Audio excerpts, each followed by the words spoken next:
আসসালামু আলাইকুম। আজকে আমরা আমাদের হ্যাচারিতে মাছ ধরলাম। তো এইগুলা হচ্ছে আমাদের হ্যাচারির ব্রুট মাছ, আমি আপনাদের দেখাচ্ছি।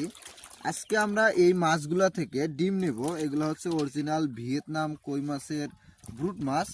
তো এগুলা দেখেন কত বড় বড় মাছ, বিশাল বিশাল কই মাছ। আপনারা যদি ভালো ব্রুট মাছ থেকে যদি আপনারা ডিম নিতে না পারেন, তাহলে আপনি কখনোই চাষ করে লাভবান হতে পারবেন না। আমরা সবসময় চেষ্টা করি এদের হাতে ভালো মাছের ডিম এবং রেণু তুলে দিতে। আমি মনে করি একজন চাষি যদি লাভবান হয়, তাহলে আমি নিজেও লাভবান।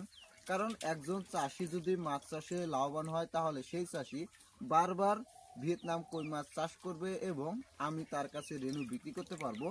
কিন্তু সেই চাষি যদি লস খায়, যদি লাভবান না হতে পারে, তাহলে সে আর কই মাছ চাষ করবে না। আর কই মাছ যদি চাষ না করে, তাহলে আমি রেণুটা বিক্রি করবো কার কাছে?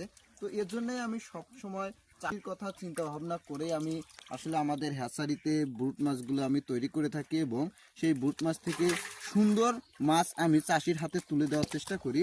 তো এইগুলো হচ্ছে আমাদের হ্যাচারির আজকের ব্রুট মাছ। আজকে আমরা এই মাছগুলোর ডিম নিব।